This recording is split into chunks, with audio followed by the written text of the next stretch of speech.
Oh, are you ready?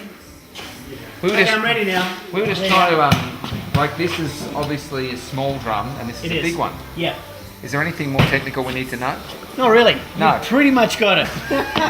Now, Duncan, the reason we're backstage is we've got footage of you on the what's that called? Yeah, that thing. It's Drum riser, drum machine. That's it. Over the years, there's been a lot of spinning from drummers, but this one seems a little different. What is this one? At what point does this happen, and what exactly goes on? Are you always strapped in, or do you just strap? Who said anything about being strapped in? But actually, this drum riser is third generation, and we actually did it a few years ago, and we did it for about a 3-year period of time. And actually, me and Peter got on there, and we did like this dueling drum thing. Step up to the microphone. It was microphone. I think it was a part of leader too, maybe. Okay.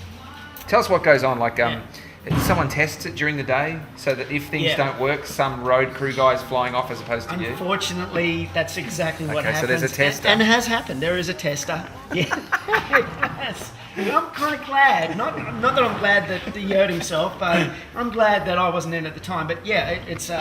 I have a couple of techs, and they set everything up. You know, make sure, because it's part hydraulic, part electric. Is it actually back here? Because we haven't set it up today. Is it actually back here? There's a part of it. That's right here. Yeah, this is a part of it. It's an 8-foot circle. Super heavy. I think this weighs about 300 or 400 pounds, and then the actual. Yeah. I can just. Yeah. Pull. I don't want to pick it up. Yeah. You don't have. If you don't have to, let the crew do it. Yeah, exactly. Well, But the actual bottom of it, which is right in here, I don't know if you can see it too well there, it actually weighs over a ton. You're talking about this thing here, and that over there. And that thing That's over the there. thing that runs it. Yeah. And I don't know if you can see in there, if you can get in there close with the camera, but there's 2 hydraulic rams that actually come from the back of small dump trucks. That they do, man. We made this thing so over the top that it would never ever fall to bits. You know, you want to kind of do that when your life's on the line. You want to go overkill as far as the quality. We had to work out how to attach all the cymbal stands to these sticks. How do you do that? They're attached.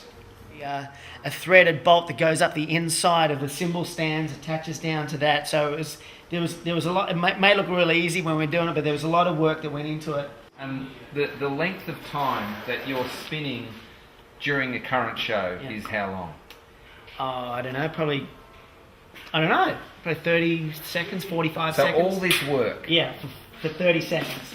But that's what we do at Newsboys Inc. This whole contraption currently 30, 40 seconds of the show, but what are 30 or 40 seconds?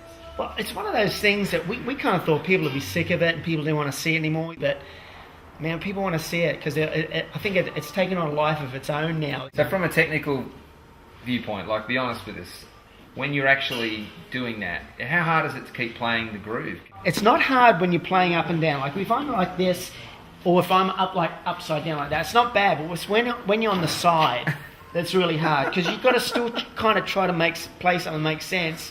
But then you've got this pain ripping up the side. It does hurt every time? Every time. Really? Every time. Spinning drum riser, here it is, the actual in-the-flesh thing. It's ridden on a nightly basis by Daredevil and drummer Duncan Phillips. And there it is. I think we've pretty much covered it. Yeah. Oh, so good. So Paul, you're so good at this. I'm great. How are you? Awesome. Yeah, see, I could tell you were awesome. Well, why'd you ask? Well, because I just wanted to hear you say it, because I think it's important to verbalise stuff yourself. Yeah. And I thought that segment was amazing. Did you? I thought, particularly I was amazing.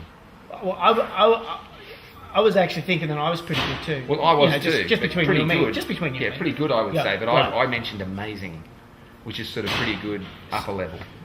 So you'd say pretty good, amazing, kind of up here somewhere? Yeah, and pretty amazing, which, you know, come to mention it, I probably was pretty amazing.